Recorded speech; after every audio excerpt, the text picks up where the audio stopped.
Protect your car with 3W Liners all-weather floor mats. Made from durable materials like TPE and rubber, our mats are designed to withstand rain, snow, and mud with deep grooves to trap dirt and liquids. For a custom fit and advanced protection, visit 3W Liners. That's the number 3, WLINERS.com today.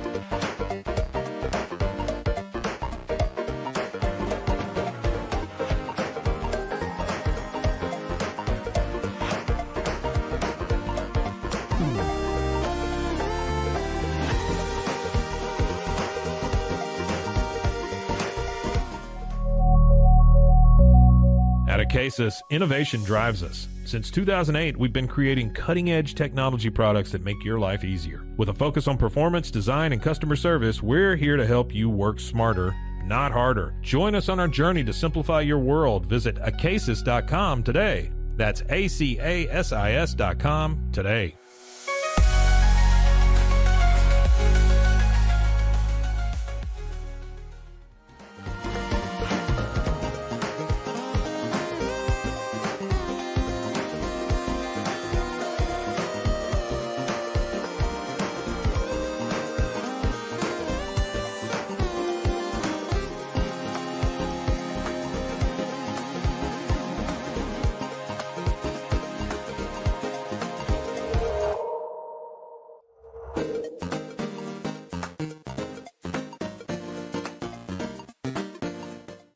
Farmhounds offers natural treats and chews made with quality products that support family farms, regenerative agriculture, and humane farming practices. Give your dog the best with wholesome, organic ingredients that promote health and happiness. Shop now at farmhounds.com.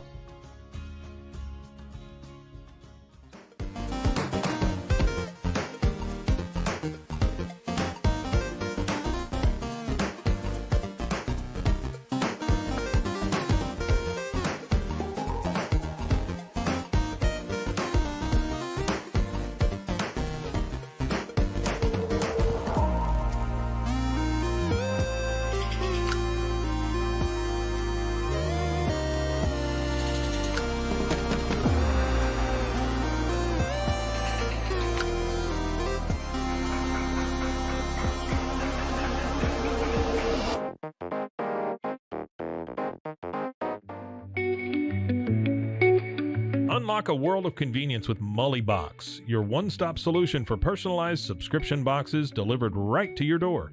From gourmet snacks to unique finds, each box is tailored to your tastes. Experience the joy of surprises. Subscribe today at mullybox.com. That's MULLYBOX.com.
We are Rogue Media Sports.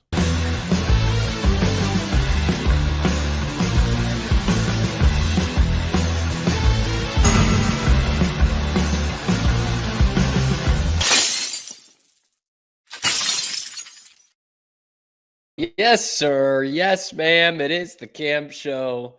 powered by Rogue Media Sports Network. Cam Stewart here with you every weekday, high noon Eastern time, 11 a.m. Central, and then wherever you get your podcast. Zach Burke keeping us on the air. We've got a full show today. We're going to have Pete Souza in the second segment. We're talking, we kind of got off on a tangent yesterday. We're going to finish that tangent today. I want to talk some Patriots. Of course, we'll be talking Super Bowl and how it relates to Boston somehow. Zach, I want to bring you in here because I, like a lot of the country, am rooting for a meteor to hit this Super Bowl. And Pete, our pal Pete, just can't understand why. Just can't understand why I wouldn't want to root for the Chiefs or the Eagles. But I was thinking yesterday, like, do you remember when the Bengals played the Rams?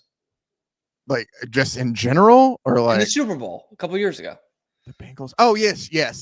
I do remember that. Burrow and Stafford. Yes. Wasn't that awesome? Yeah. See, I forgot about it. I don't really remember much about the game, but I was just like, I don't care who wins. That's the one the Rams won, right? Yeah, they did. They did. Plays only. Yeah. Yep. Big fourth down stop at the end of it. Yep. I think Samaje Perine threw a touchdown in that game, if I'm not mistaken. Wait, really? Yeah. Maybe I do remember more than I thought. But vibes were off the charts. I didn't care who won the game. Yeah. Which is the only time in the last 10 years that's happened to me. I remember watching a Packers Broncos Super Bowl in my youth where I didn't really care who won out of that one. Yeah, Zach, that was 25 years ago. Wow. Okay. Thanks. That was like the year I was born. You're accurate, but still, thanks.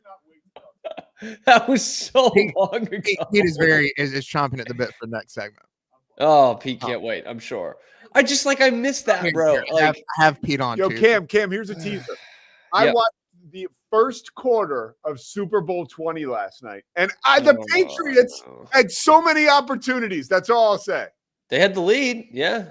Well, I'll take you inside the game next segment. I can't wait. I cannot wait. I miss those stress-free Super Bowls. Like, at the end of the day, am I going to lose sleep over who wins the Super Bowl? No, not really. But I just Is the last one you've had that was stress-free, you're saying that Rams Bengals one? Yeah, that was the last one where I didn't care who won the game. Hold on. That was I wanted the Bengals to win, but that was the last one because everything Chiefs since then, I don't want the Chiefs to win. I don't hate them, despise them, but I don't want them to win. Fair enough. So yeah, it's been Chiefs, and then last year I was rooting for the 49ers. But what about? Oh wow. The only, I guess, the one before that where you didn't have a rooting interest was Denver and Carolina, right? Yeah, but see, I didn't want Peyton Manning to win.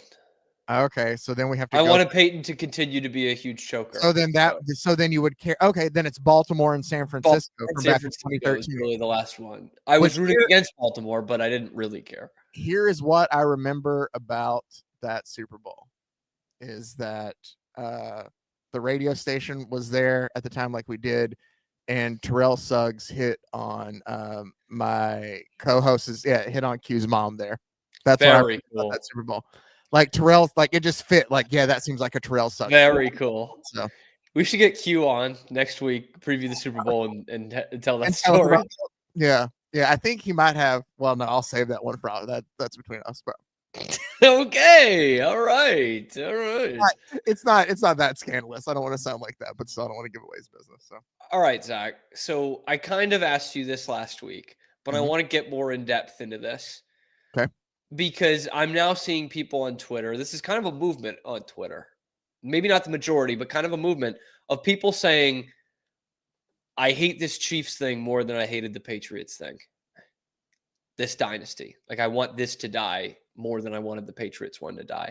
Okay. In fact, Dean Straka, who I do follow because he does a lot of college football stuff up in the Metroplex, was apologizing to Patriots fans for how America treated them because this Chiefs thing is much worse. I have a bias. So what say you, Zach? What is more annoying? And just because you're my producer, you can say anything you want. What was more annoying, the Patriots' prolonged run or what the Chiefs are doing right now? They're both very annoying. Sure. The one that I think it's boring to have somebody win three championships in a row. Now, that's not on the Chiefs' fault if they're able to get there every time. Like, obviously, they're a good team. They deserve to be there. But there's just nothing. It just lacks any kind of, I don't know, excitement to me in a way. Because after a while, the story stops becoming how dominant they were. And then even if it happens or not, it's everything else that goes into it of what kind of makes it. The thing with the Patriots window is it lasted a lot longer. So, or at least, right. I mean, this Chiefs. Yes. Yeah. So it was one of those of where it was like, even in years where you thought you'd finally be over it, like we'd have a Denver-Seattle Super Bowl. All right. We don't have to worry about the Patriots anymore. Next year they're back in it again. Like, come on. Like, so I think they're both siblings that you don't necessarily care for. One of them is the one that just like slowly just eats at you and gnaws away at you that you can kind of deal with a little bit more. And the other one is very brash and in your face, which annoys me more. And that's the Chiefs. So I think right now, and it could just be because it's currently going on, I have less like it. I don't care as much for the three-peat. I really don't. Like, I'm rooting for the Eagles just because I don't care for it. So to me, it's more annoying. Like, Zach is saying Chiefs more annoying. Zach has said it. Zach has put it here first. Look, I didn't sway him in any direction because I understand how the Patriots and their fans could have been perceived as annoying. I fully understand. No. Don't say perceived. Like it was. You guys were. And it was one of the great times of my life was being in college in another state when the Patriots were still doing this thing. Like they went to 3 Super Bowls when I was in college. They won 2 of them. Like stuffing that in everyone's face. Not just like going up to people and being like, hey, huh? But when people would see my stuff and they would start to chirp, man, it was on. And it was so easy. It was so easy, man. Because even, it's not like I was in college in New Jersey. I was in college in Texas. So like this was national. Like everyone hated them. And I have seen some of the arguments going kind of back and forth on social media of people saying, well, the Patriots were caught cheating twice. So that's why it was a bigger deal. Which I will correct them. I mean, the whole Deflategate thing to me is still just, again, they corrected the footballs and they blew them out even more in the second half.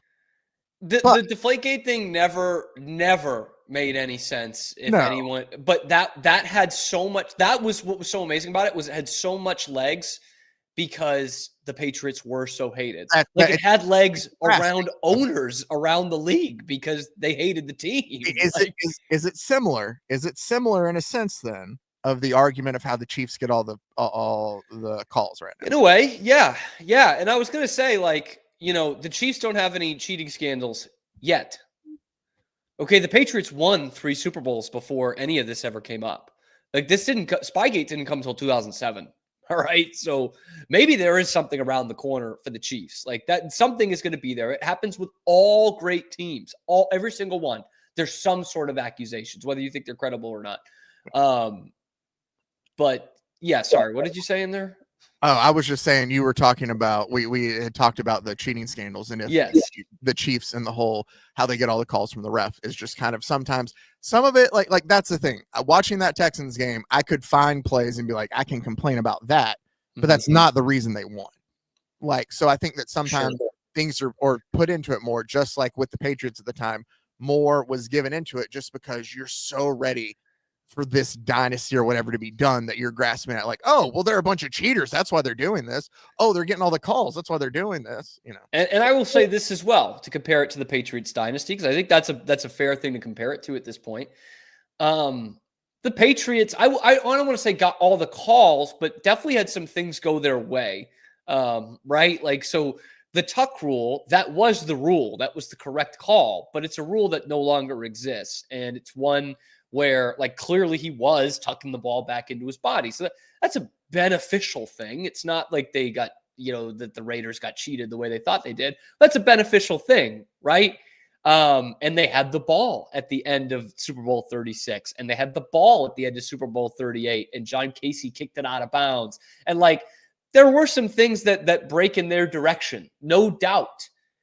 And then there was a lot of stuff that didn't down the line. Chiefs fans, like, be prepared. Like, this comes at some point. Super Bowl 42. Asante Samuel has the game-sealing pick go right through his hands. 4th down. Eli Manning is basically sacked, and a guy catches the football on his friggin' helmet. Okay? And then Super Bowl 46, right? Mario Manningham somehow keeping those feet in bounds. Like, those bounces eventually, they go against you at some point. Like, this all kind of evens out. The Patriots got hosed like 3 times in that Eagles Super Bowl. That was awful. So sometimes the calls don't go your way, and that will happen at some point. That's why we just have to wait and see on this Chiefs thing, right? Like, the Chiefs are friggin' great, and this will probably be remembered as one of the 2 or 3 great dynasties in the history of the league, especially if they three-peat. But right now, 3 out of 4, there's only 3 teams that have done that. So, like, that's a pretty impressive thing already. But they start to break the other way, man. And what was annoying, to go back to your original point, what was annoying about the Patriots is they withstood that, and they had another dynasty. They had another run. They had a different team go 3 out of 5. So it's like not, it's a prolonged thing. Your parents, and you thought the kids moved out and you were done with them, and then they just showed back up at your doorstep for another couple Super Bowl titles and made it a frat house. Yes. Like, so I don't know, man. The Chiefs thing I'll give this big distinct advantage or kind of difference, I guess. Honestly, the biggest difference to me in terms of like the public perception is Taylor Swift. Like, because the Patriots, while annoying in terms of how much they won, they had no personality. They were all insulated. Brady was dating Giselle, but that wasn't on the tabloids every week. She wasn't being shown at every turn, at every game, even when she was living in friggin' Foxborough. But Taylor Swift is there, and the camera's on her all the time, and people are kind of sick of it. Like, they're kind of sick of seeing Taylor Swift everywhere. They're probably kind of sick of seeing Travis Kelce and his brother everywhere. And that's just not something you had with the Patriots outside of course, Brady was very popular, but it's not like he was having his own podcast. He wasn't in your face. But in just that I hate always feeling like I need to play devil's advocate. Do it. That's what I'm the Patriots fan. Bring it. But because is it also able to argue though? Not necessarily that's, but the Kelce's are more likable than anybody probably on that Patriots staff was. At least not to say we just didn't know right, because we didn't know. Yeah, we didn't know them. We didn't hear. So they seem more approachable. They seem like, oh, those are guys that I could have fun with too. Yeah. So like. I the appeal's there. And then also they have it to where what you have with the Chiefs that you didn't have with the Patriots, and you touched on it too, is the fan base for the Chiefs goes beyond just football fans as well, though. In an odd way. It's going to be people who, when they watch just to watch, because somebody else in their family watches, their husband watches, their boyfriends watch, their girlfriends watch, whoever it is, and they don't have any rooting interest. Well, Taylor Swift, that's kind of cool. They have, I'm not saying like that, but I'm just saying like the Chiefs, they made a freaking Hallmark movie about them.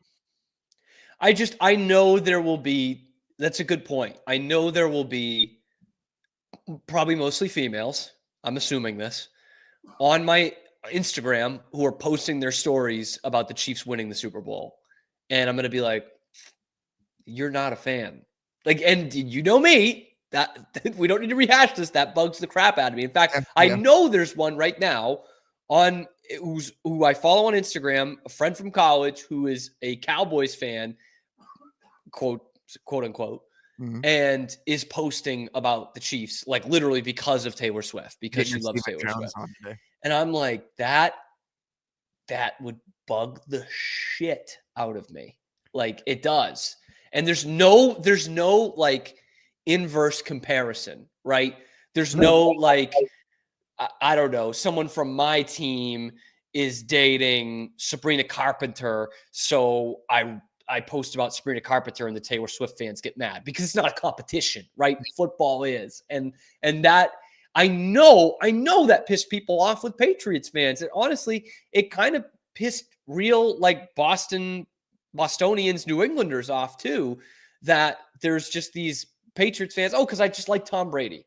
Yeah. It's like, well, we're born into this shit, you know? And so when I would go out of state and was out of state for college, like when I saw people in Patriots gear, after like a couple weeks, I stopped asking them if they were from Boston because most of them were not. Red Sox too. But that I'd be like, okay, he's wearing a Bruins shirt. That guy's from Boston. You know what I mean? Right? Well, especially here, if you see a Bruins shirt, it has to be. Yes. And so I know for a fact it's that way with the Chiefs. I know it. Yeah. I've run into people. I see it all the time. I mean, the top fan bases for the Chiefs are in Kansas City and Lubbock, Texas. Okay? Like I know there are people who just like Mahomes, and I resent that kind of fandom entirely, whether it's Mahomes or LeBron or Brady. I hate that. Like, I hate that. That's the star. But yeah, again, I just hate being a fan of a team for a player. But the thing the Chiefs have then, though, that the Patriots didn't have is just the non-football fan then too. Yes, that's where it's not. And so, like, that's why, and I mean, that's massive for the Chiefs on a level, because when they get to like a situation like this, like everybody's going to tune in and have somebody to root for and watch, and it's going to be a lot of bandwagon fans. But then you have a franchise that now is always going to be in conversation no matter what. It helps, obviously, that they're good and one of the best in football. But even if they weren't, even if somehow they, lost to the Bills, people are still going to be talking about them. So that adds to it as well.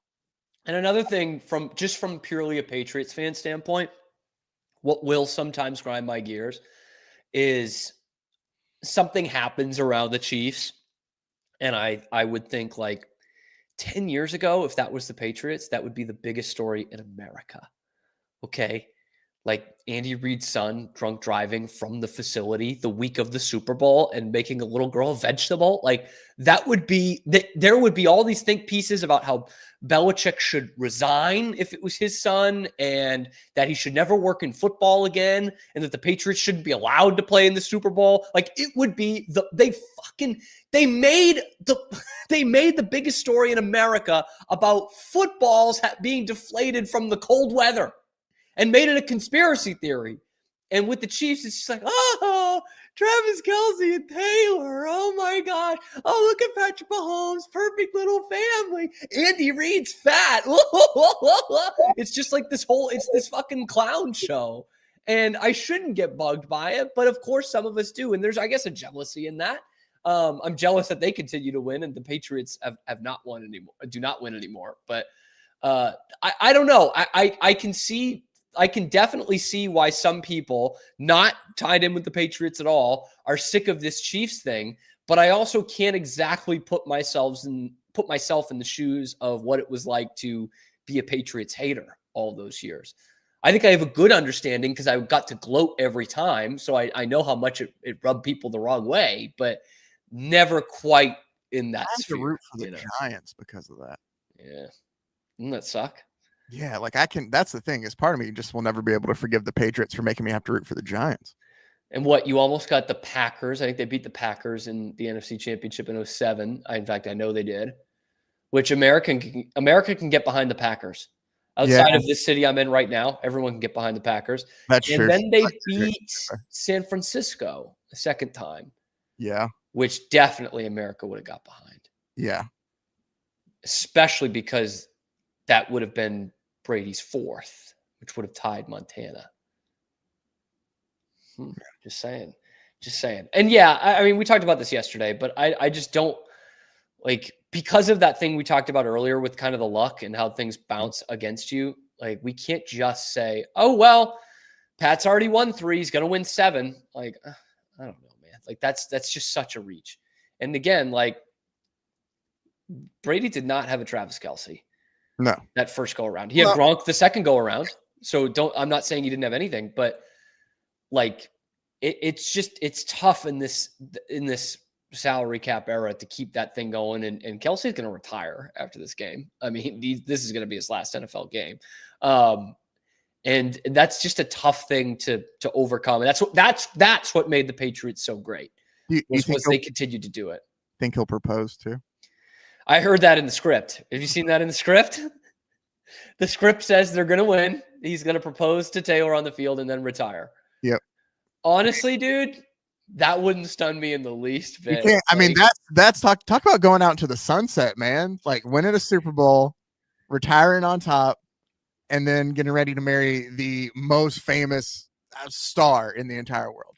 Travis Kelce, I don't have anything against him, really. I don't. And he does seem like a pretty likable guy. I would say close to down to earth, but here's my point is like, he wants to be that folksy everyman because that's the way he grew up.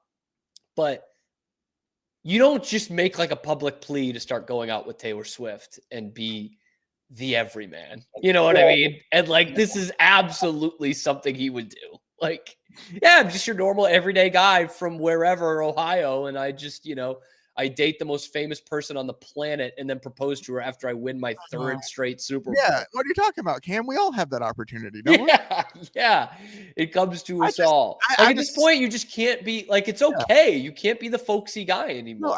No, you can be the second greatest player ever to play your position. You can have 4 Super Bowl rings and be engaged soon to the most famous person on the planet, but you can't be like PBR LL Bean Midwest guy anymore. You just can't. I'm sorry. You can't have both. At the bar and have a couple beers with us. You can't be both. If you want to get back to the everyman, you've got to like defraud a government or something. You get because Brett Favre can still be an everyman. You know what I mean? Every man pisses away their opportunity to win a couple more Super Bowls like Brett Favre did, and then just steal money from those less fortunate. That's every man. Okay. You can say what you want about Brett Favre. I wouldn't call him celebrity. You win your Super Bowl, couple MVPs, you go in a Farrelly Brothers movie, and then you rob people. Okay. You don't marry Taylor Swift. And you get threatened by Mark Gastineau at card shows. Yes. Dude. We never even talked about that. I gotta cut this segment off, but that was so we did. wild. Oh no, that was on Pete's show we talked about it. Okay. Oh, that was so nuts. Pete loves Mark Gastineau, man. Pete would have kissed Mark Gastineau at that if he was Brett Favre. He would have. We're gonna talk to Pete Souza next. We're gonna talk about sports fans and why we are the plight of sports fans, I should say. Why are we are being marginalized? That's coming up next on the Cam Show.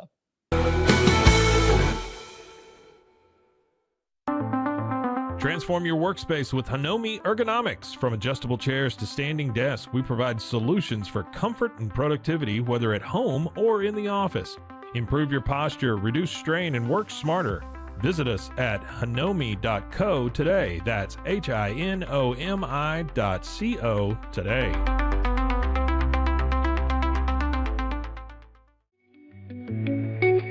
Unlock a world of convenience with MullyBox, your one-stop solution for personalized subscription boxes delivered right to your door. Each box is tailored to your tastes. Experience the joy of surprises. Subscribe today at mullybox.com. That's MULLYBOX.com.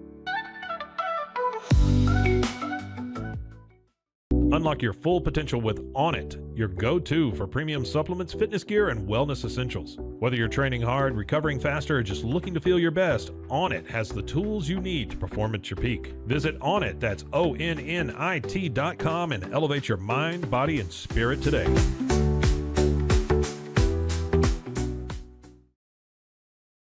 At Rolls Rolo, we don't just sell wallpaper, we create cohesive, cozy spaces. Our deep understanding of design means every pattern, color, and texture is carefully chosen to complement your home. Plus, we use advanced technology and water-based inks for vibrant, eco-friendly prints, ensuring a healthier environment. Visit rollsrolla.com to transform your space today. That's ROLLSROLLA.com today.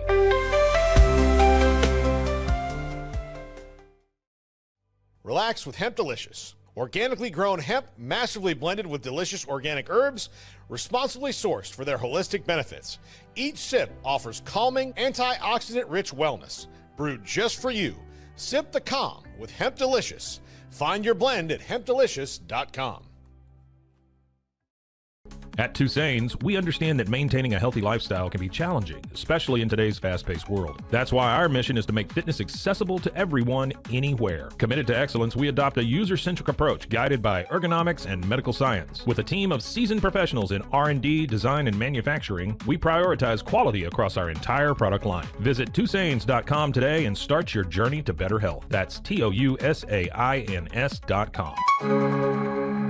Ready to bring your vision to life? At Small Rig, every idea, design, and product is inspired by you, the creator. With our industry-first under co-design mode and the Dream Rig free customization project, we unite with global creators to turn big dreams into reality. Whether it's a cage rig or mount, Small Rig's versatile gear is built to elevate your craft. Small Rig, where your creativity meets our innovation. Go to smallrig.com. Calling all Marvel fans, get Marvel Unlimited and unlock over 30,000 comics featuring your favorite heroes and iconic stories, all available to read anytime, anywhere. Whether you're into classic tales or the latest adventures, there's something for everyone. Don't miss out. Head to marvel.com/unlimited today and start your Marvel journey now. At Angel Bliss, we believe every parent's journey is a beautiful adventure. Our mission is to make it joyful and stress-free with thoughtful, safe, and innovative products. Born from a love for family, we promise peace of mind for parents and comfort for babies. From playtime to bedtime, every Angel Bliss product is designed with care, reliability, and a style to nurture the special bond between parent and child. Angel Bliss, creating happy memories, one baby at a time. Visit us at angelbliss.us. Angel Bliss.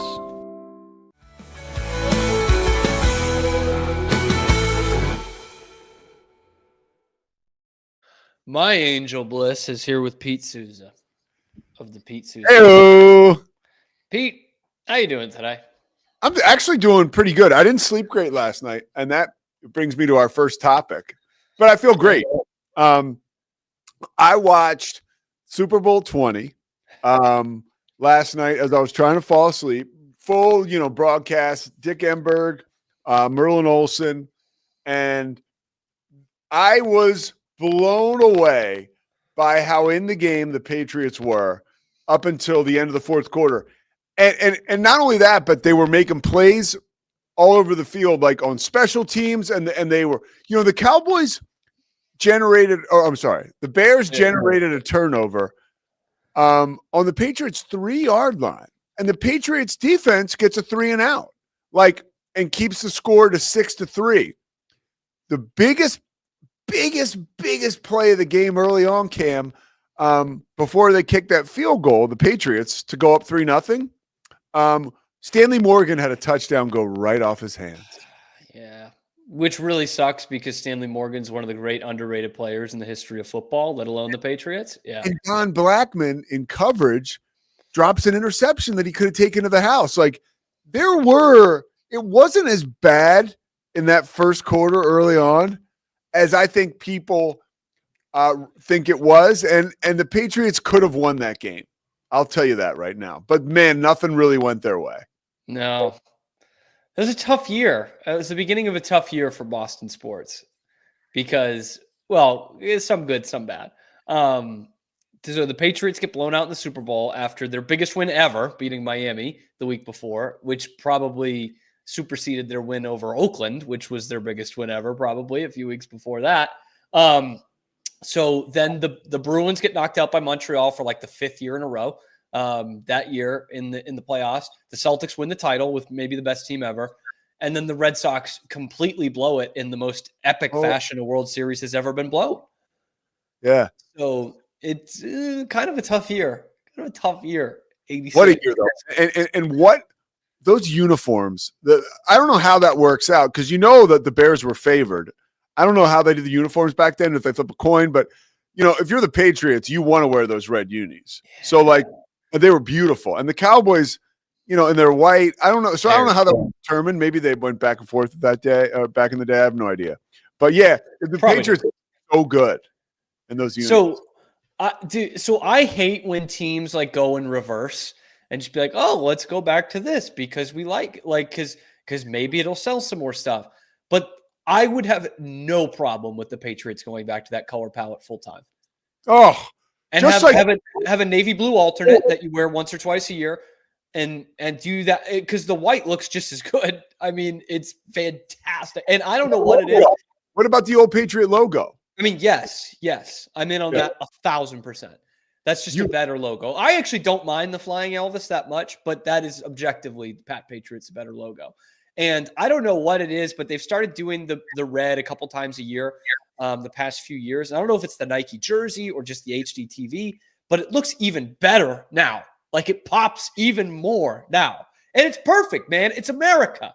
All right. They switched from red to blue with this revelation that the Patriot, like the actual Patriots in history, their enemies wore red. And so I was like, okay, fair enough. But the red, white, and blue in the old uniforms is still fantastic. It's awesome. We basically, as Americans, we basically make up half of our history anyways. And so a page out of that notebook is going to get your team to completely switch your uniforms. I never knew that. Actually, my favorite Patriot uniform is the 90s ones with the one they wore against the Packers in the Super Bowl. With the they're love them. They're more like soccer uniforms to me. The first but if I were going to like write a book on some Boston sports team that I didn't watch, it would 1,000% be the 85 Patriots. It's actually a fascinating season of how they got there. Well, and there's an aftermath. It's almost just as crazy as 01, but 01 they finished the job and they birthed Tom Brady. But 85, like they had just spent the top 3 pick or top 5 pick, wherever it was, on Eason a couple years before, and they really want the Eason thing to work, but he's soft and the fans don't like him, and he gets hurt, and so they go back to Grogan. Missed 6 games that year. Yes, yeah. They go to Grogan, who was kind of like what Brady was at Michigan, like just ready to go. Yeah, guy, and they sent him out there in the middle of the season. He hasn't played in almost a whole calendar year, and they're like, "Okay, Steve, it's your show. Call your own plays." And he goes out there and they go on this great run. They obviously win. They win in Oakland, which no one ever did back then. They win in Miami, which they had never done as a franchise. And they get all the way to the Super Bowl. So many things in there. Karen Varys has a great year because Kenneth Sims is out. Raymond Berry is completely turning around the fortunes. Hey, hang on. I got a question for you. Yeah, go ahead. Grogan started in Miami and Oakland in those playoff wins? No, they would have been back to Eason by then. Okay. Grogan was the one who got him to the playoffs. They were at one point 1-4 or something. Yeah, I've got it all in some notes somewhere. But they were really struggling, and they go back to Grogan and completely turns things around. Eason came out. He threw a couple of. First of all, in the second play of your game, this guy Lynn Dawson, not Len Dawson, correct, breaks his leg.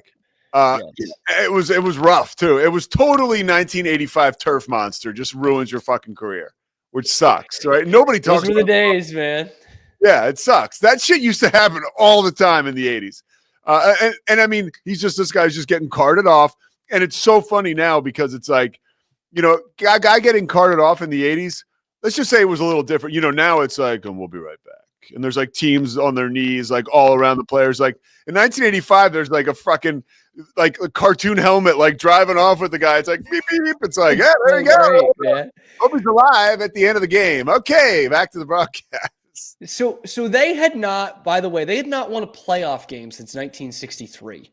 Wow. Going into that season, Raymond Berry was selling insurance the year before that, and the players hated Ron Meyer so much that they got him forced out.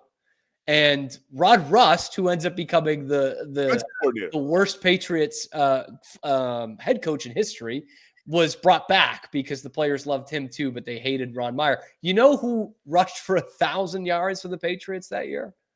Craig James. Craig James, man. And he fumbled too. James. Totally. Yeah. Sean Hanna's last game, by the way. Oh, really? Yeah. Yeah. James fumbled, and it's turnover.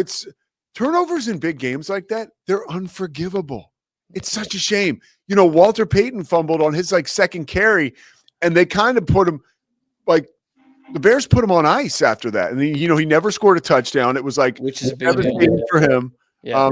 I mean, they had every time they got into the red zone, they're featuring the fridge, and it was what an interesting time, interesting game to go back and watch. It was fun. Even though I couldn't. And good defense for the Patriots too, man. Yes, great. Julius Adams, Andre Tippett. Tippett was the defensive player of the year that year, actually. Raymond Claiborne, one of the great underrated cornerbacks of his time. Fred Merriam was on that team still. Hey, did Irving Fryer not play in the Super Bowl because of his hand? Is that what? No, he did. He returned punts. I saw it last.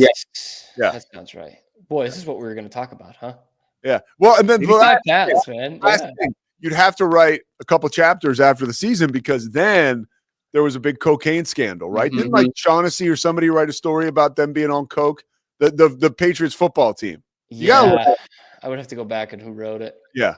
And it's just like it's a real fall. It's like the Patriots are never really back in there again. Miami's still obviously in the mix. The Jets were pretty good back then. But yeah, they started 2-3. I got it here. They started 2-3 with Eason. Grogan comes in. Their next games are against Miami and the Jets. And he saves their season. Then he gets hurt right before the playoffs. So I got to put Eason back in. Oh, that's what happened. And Eason gets him there, but that Oakland game, I don't remember who their quarterback was, but he was horrible. Like they turned it over like 5 picks. That sounds right. Was just horrible. I don't know how they beat Miami. Miami made a ton of mistakes. Podcast about him. Drake, by the way, we got to call Drake out. Drake is so BYU. It was a joke. BYU beat Colorado last week. I was paying attention to this game because I had Colorado over the weekend. So BYU beats Colorado. Colorado hadn't won a conference game. And Drake, and I think he was serious. Maybe he wasn't. Maybe it was tongue-in-cheek. But he doesn't really like to mess with the BYU Cougar fan base because that's a source of money and views for him. Absolutely. So he constantly panders to them. So he tweeted, BYU basketball is back, after the win. And I was like, okay, Drake. And it was nice to see people getting his ass in the comments. Like, come on, dude. It's Colorado. They suck. Even BYU fans were starting to turn on him a little bit. Yeah. He knows how to do it, man. He does. He knows how to do it. He's one of the best. BYU could be back tonight. No. Baylor wins. Here's the deal, okay? And I don't know. I don't expect great things from this Baylor team. Hopefully they can surprise us. My theory is they get in as like a 7 or 8 seed. They're on the 8 line right now. Yeah, surprise you. Like, let's have some fun. Let's do a Scott Drew. We've never really been in this position since, this is prior to me coming to town. Like when Baylor was like an 8 seed and like, okay, let's shock some people. They were a 9 my senior year. Okay. They were 9? What year was but that? they had that's 19. They had also made the Sweet 16 2 years before. So, okay. So, I know what you're talking about. You're going before that. So I just think, happy to be there. I think Scott is due for you forgot about us, a nobody believes in us type run. I hope so because I'm not saying his reputation, I don't want to say is on the line here. It's pretty solid what he's done at Baylor, but there's like a line in the sand here of you've won the national championship. You've got the facilities. You get the best talent. You get just as much talent as anybody in America. Like, we got to start making it past the first weekend here. And I thought that with the team last year. I was like, this would be a big disappointment if they don't get past the first weekend. They didn't get past the first weekend. And this year, the talent coming in, you thought the same thing. But now they're going to be underdogs, which is kind of disappointing. But hey, if you can use that, and there's still plenty of season left, to be honest. There is plenty. What were we supposed to talk about?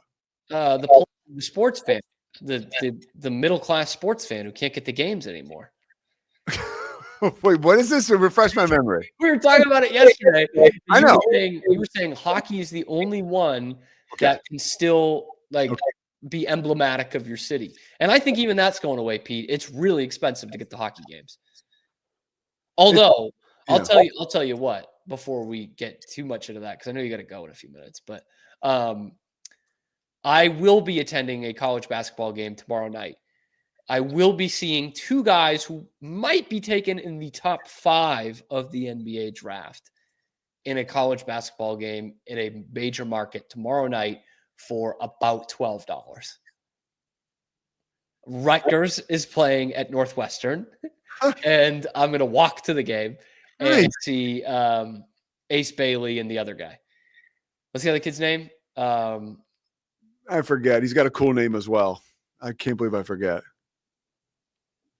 Yeah. Anyway, I'm going to go see both of them tomorrow night for a king's ransom, brother. $12. That's the fever they've got going here in Evanston, Illinois. Well, I mean, look, if you The next week, to bring it back to our point, I'm going to go see a midweek game between the Blackhawks and the Edmonton Oilers. The Blackhawks are the worst team in hockey, and it's going to cost me $100+ if I want to not sit in the balcony. Wow. Yeah. Yeah. And that's just for you, right? Yes. Will Grace go with you? She won't go to weeknight games, but she does want to go to hockey games. Why can't you go to weeknight games? She gets up at like 5:30. She didn't want to do it. All right. It sounds like you guys are everything's going great. It is, man. Yeah, it's going well. She actually just got her placement for next year. I'll have to tell you about it off the air. Oh, wow. About it off the air. It's big news. Because there's a day and time that I can break it on here. But yeah, things are going okay. Nice, Okay. dude. Your It's more content expensive to live here. but your content is still creme de la creme. It's Buzzing. It really is a joy. One thing I want to talk to you about. Please, we can man. talk I get about- the time, so I got to call somebody 11:45. See, all right. Last thing, I think that did you watch the Patriots Chiefs game? I mean the Patriots, the Bills. Chiefs and the Bills. yes. Were you listening to the call? Not most of it. No, not after like the first quarter. Bugging out about the last scenario. A couple of sports media writers who I like a lot. The last play of the game, Tony Romo says that Josh Allen is going to have time to throw. Right? He's going to have time, Jim. And then the ball is snapped. He does not have time. It was like the one time all game Romo got one wrong. They sent a corner blitz. It's like scary as shit, right? Josh Allen's running all over the place. Finally unloads the ball. The dude whose name I forget doesn't catch it. The Bills guy almost had Dave, it. yeah. But this is where it gets pretty clumsy. Nance goes, there's a flag down. There's a flag down. Okay. So not only does he say there's a flag down, someone in the CBS graphics truck hits the flag icon. So now the flag graphic is up. Okay, yes, because I saw this. So I was watching it on mute because we had a movie on. So So I was like, oh, okay. I guess there was no flag. yeah. And then That's Nance a big is like, mistake. so everybody's watching waited with bated breath, especially, Bills and Chiefs fans. And then Nance is just like, oh, there's no flag. There is no flag. I'm told there was no flag. And like, that was it. And people are crushing him. Tough spot. And you know how this goes. And so do I. Like, that could be one of two things. Like, that could be, and there are a bunch of Chiefs that wear yellow shoes too. No lie. And so either somebody in the booth, probably like a spotter, might be like, "Hey, flag!" Yeah, or someone's might even be in his ear saying, "Hey, flag." Hang on. And so, but it was as far as like and these guys kind of suck. Some of these guys are sports media guys that cover this. But they were really hard on Nance. Like, oh, he just blew it. CBS, it was like, I listened to this podcast on The Ringer called The Press Box, and they had CBS disaster. And these guys, Brian Curtis is a really good writer and like keeps it kind of like normal. It was not a disaster at all. It's a tough spot. It's a tough spot. It's a tough spot, but that shit happens, man. Like, so Mike whatever. Breen totally blew a Celtics playoff buzzer beater a couple years ago. Yeah. He's admitted to it. He's talked about it. Yeah, he totally blew it. He was like, "Oh no, they're waving it off," and like the camera didn't know what was going on. It was bad. But like, he's also Mike Breen. This is also Jim Nance. Like, it happens. Okay. Ravitch did a walk-off. He made that was incredible. That I'm sorry. That is like an inexcusable one. You can't. It's tough because it's a neutral site to remember who you don't automatically know home team, road team. But that was fucking incredible. I will tell you, I was watching that live like at work. I was supposed to be working, and I was like, "Oh my god!" Like I looked right away. It's the top of the night. I'm like, he's blowing this. What is happening? I'm like, did I miss a rule in college baseball? He's totally blowing this. Baseball games are long, dude. That's all I'll say. They're really long. Anyway, Pete Souza show. He's got to make a call. He loves the 85 Patriots more than he likes the 85 Bears. I totally get that. Get that. He'll help me write the book. He'll help me book some interviews. I will. Pete Souza is our lead-in every day, 10 a.m. Central Time. Thanks so much to Pete. The Cam Show rolls on. I got some thoughts on Pete's guy, Jeff Lurie. Let's talk about that next. Shades is your trusted partner in stage lighting, offering a wide range of high-quality, innovative products since 2015. With designs that cater to all needs, fast delivery, and affordable prices, we provide exceptional customer service to ensure your satisfaction. With warehouses across the globe and sales in over 100 countries, Sheds is quickly becoming one of the most recognized names in the stage lighting industry. Visit shehds.com today to discover top-tier stage lighting solutions and become part of our global network. Introducing Muc-Off's classic pink bike cleaner, powered by revolutionary nanotechnology that breaks down dirt and grime on a microscopic level while protecting your bike's delicate finish. Developed by our mad developer Alex and tested by riders, our products are made by riders for riders. Discover more at us.muc-off.com, where we break the mold to bring you the best in bike care. At Open Goal USA, we're revolutionizing training for both soccer and lacrosse with our innovative portable rebounders. Perfect for players of all ages and skill levels, our rebounders improve accuracy, control, and technique in both sports. Built with premium materials for durability and ease of use, they're ideal for training anywhere, anytime. Whether you're perfecting your soccer game or sharpening your lacrosse skills, Open Goal USA has you covered. Visit OpenGoalUSA.com and elevate your training today. Chappellex is a full-category shapewear brand dedicated to providing women with exceptional comfort and support. We offer thoughtfully designed solutions that blend style with functionality, empowering women to feel confident and at ease every day. Chappellex is redefining what it means to have a perfect body. Our mission celebrates body positivity, embracing every shape and size, because true beauty lies in authenticity. Visit shapellx.com today and join a movement towards self-love, acceptance, and confidence. Indulge in Blum's luxurious Lotus flower rolls. The green Lotus roll bursts with a caramel apple flavor, while the blue Lotus roll offers a smooth berry cream sensation. With our Crush for Flavor technology, enjoy an instant burst of natural, intense flavor anytime you desire. Elevate your experience with the finest creations nature has to offer. Explore the full collection at blumleaf.com. That's BLUUMLEAF.com. Blumleaf. Golf Partner, the world's largest golf store network, offers more purchasing opportunities than anywhere else. With a dominant market share and a wider selection of quality secondhand golf clubs than our competitors, we make it easy for you to enjoy the game with affordable, top-quality equipment. Join us at golfpartnerusa.com and discover why we're the trusted choice for golf lovers worldwide. That's GOLFPARTNERUSA.com. Golf Partner.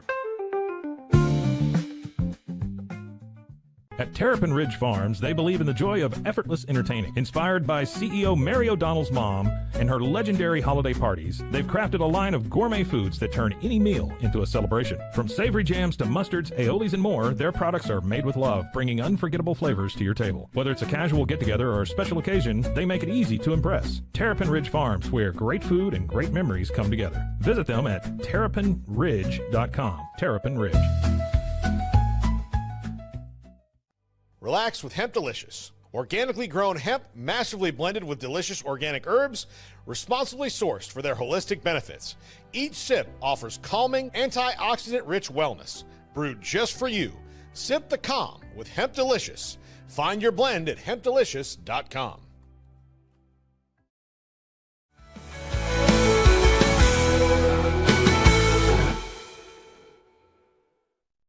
Running it back here on the Cam Show, final segment of the day. We're live at high noon Eastern time every day on YouTube. I've noticed, by the way, Paramount Plus, it kind of sucks. Like, it's the only app I have on my Fire Stick that sometimes just won't open. Like, you just have to restart the whole thing in order for it to open. But when you get in there, man, those mothers have the best movies, dude. This past weekend, I watched Chinatown, which is one of the 5 or 6 greatest movies ever made. There Will Be Blood, which is in like the top 10 or 15 for sure.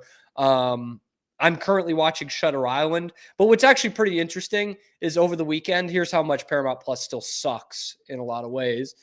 Zach will get a kick out of this. I was like scrolling through, and I almost watched Shutter Island. I was like, I haven't seen that so long. But then There Will Be Blood was a couple spots down. And so I had read the thing. I was about to watch the trailer, and I was like, oh no, you know what? I want to watch There Will Be Blood. So I get to There Will Be Blood. I watch like the first hour and a half of it. I have to go do some work. I come back to it later, and it's not on my recently watched. But Shutter Island is. And I click on Shutter Island thinking maybe this will just take me to where I was in There Will Be Blood. And nope, it took me to the spot I was 82 minutes in, just into Shutter Island. I was like, this app makes no sense. But goddamn, they have some good movies. They have some good movies, dude. So Bill Simmons reported that Jeffrey Lurie is very interested in buying the Celtics. And obviously there's all kinds of ties there. And the more I read about Lurie and the more I assess kind of what the situation needs to be for the Celtics, the more I am very in on this. Very in on this. Now, the obvious elephant in the room is I've been very critical of FSG in the past for, owning more than one team. And I think that it's not in the best interest of any of those teams because they all kind of get watered down. And this, in turn, would be the second team owned by Jeffrey Lurie, as far as I know. And, with FSG, it's the Red Sox, it's Liverpool, 2 of my favorite teams. Liverpool is still going through a great stretch, but then it's also the Penguins and the PGA Tour and Fenway Roush Racing and like all this stuff. They got their hands in so much crap that, yeah, it is frustrating when you're just a Liverpool fan or you're just a Penguins fan or just a Red Sox fan. And so I imagine that would be frustrating if you're just an Eagles fan or eventually over time just a Celtics fan. But let's not make any mistake about the kind of owner that Lurie is, because this is exactly the kind of owner that you want. Ask Eagles fans, man. So what's funny, what I didn't know until yesterday after we talked with Pete about it, that Lurie almost bought the Patriots in 94 when Kraft bought him. Or 93. And he had to stop the bidding at $150 million. The people in his family who actually had the money, the family-owned business, said, no, you're not going past 150. And I think Kraft bought him for 163, 173. And obviously has been pretty successful ever since. So it kind of as a consolation prize, a couple months later, he's like, okay, I'll buy the Eagles instead. I'll just go ahead and buy the Eagles. And they have been a pretty damn successful franchise since then. They're obviously not the Patriots, but I haven't seen many bad Eagles teams in my lifetime. And this is now the 4th Super Bowl that they've made in the last 21 years here. And they've been more or less in the mix for all that time. They had some downs and, Kevin Cobb a little bit, but they've been a good, solid team for all that we want to talk about with the consistency of the Steelers for the last 25 years. It's been the same way with the Eagles. I mean, really, they've lost conference championship games at home, just like the Steelers have. They go to the Super Bowl every once in a while. They've won one. Hopefully they win a second one here. But you couple that success of putting the right guys in place for so long and the very obvious New England ties, going to school here, being a fan of all the teams here, being from here. He has raved about it in the past. Even as an owner of a Philly sports team, he's been like, oh no, I used to fall asleep to the Red Sox games on the radio. I was at Foxborough Stadium. We were fans from the beginning of the AFL days. The dude is a fan. He is a Boston guy. And so the more I see it, the more I'm like, this is the best of all the worlds in terms of what you're looking for an ownership group with the Celtics. Because for the last 20 years, the Celtics have been a phenomenal franchise. And there have been some lean years in there at the beginning, and then obviously a rebuild after the big three. But they've had continuity. They've had good people in place. They've been very patient with them. They've not been afraid to spend money to make the team better. And they've never had a losing mentality unless it was going to be very beneficial for them. And they even tanked correctly. They really only bottomed out for 1 year in that whole time. And they made very shrewd moves to make sure that they could bounce back fairly quickly. And they always had like a good medium, intermediate term goals in mind for the Celtics. And by that, I mean, they wanted to tank for a year or two. They don't want to do this Brooklyn Nets thing and tank for 5 years and just keep tanking until maybe you finally get it right. And so that's something that's so admirable about the Celtics. They have had good ownership for so long. You don't appreciate it until you have bad ownership. And so what did we want coming into this search? What were we saying on this show in June after the Celtics won the title? I was saying you want a guy who cares about not just the franchise, but the city and what it means and the mystique of it. You want someone who cares about that, therefore cares about winning, and is going to invest the money. Those three things of Orient are. Like, really, those three things. You care about the logo and the city. You care about winning, and you're willing to spend money to do that. Jeffrey Lurie checks all three of those boxes to the point where he went to another sports-crazed city, in some ways a rival city. I don't think there's a lot of love lost between Boston and Philadelphia. And he understood it right away. He understood what the Eagles meant to that city and has never backed off it. And he's willing to spend money. By the way, there's no owner in football the last decade that has spent more money. Not the cap, but spent more money than Jeff Lurie. Like, this guy is willing to invest to win. And that is what he's done with this Eagles team, which, again, you might laugh at it, but he said they were the gold standard. They're probably the silver standard. Like, outside of the Chiefs, they have been the other organization that has been in the mix every year for the past 8 years. They've made 3 Super Bowls in that time. So they're right there as well. And they haven't bottomed out the way San Francisco did this year. They haven't had any of that. So I am all in on Jeffrey Lurie buying the Celtics. Like, that to me is so much more appealing than Fenway Sports Group, and maybe even more so than Jeff Bezos and whomever else really has been thrown into this mix. So Jeff Lurie, you want to buy my team? Go right ahead. Go right ahead. Let me know what you guys think down in the comments below. Be sure to like and subscribe. It helps out the channel a ton. We are live on YouTube, high noon Eastern time, every weekday, and then wherever you get your podcasts. For Pete Souza, for Zach Burke, for keeping us on the air, I'm Cam Stewart. We'll see you tomorrow on The Cam Show.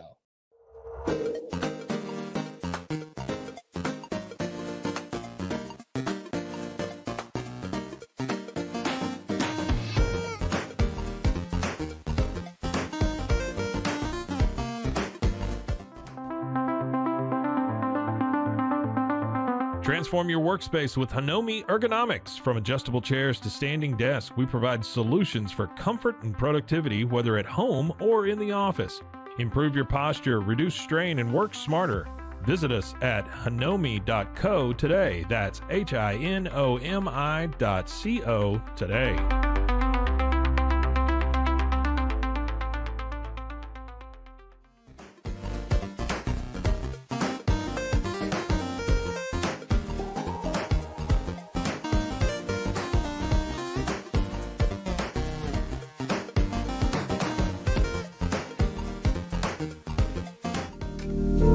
Experience the future of secure private cloud storage with Internex. Protect your files with end-to-end encryption, ensuring your data stays private and accessible only to you. Enjoy seamless, fast storage without compromising security. Visit Internex.com today and take control of your digital life. That's INTERNXT.com today.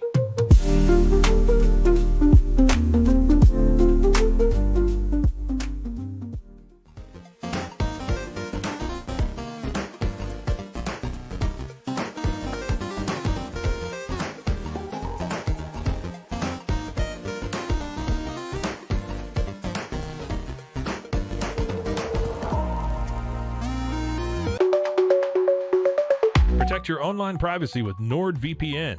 Browse securely, access content from anywhere, and keep your data safe with military-grade encryption. Whether at home or on the go, NordVPN ensures your digital freedom. Stay secure. Download NordVPN today at nordvpn.com. That's NORDVPN.com.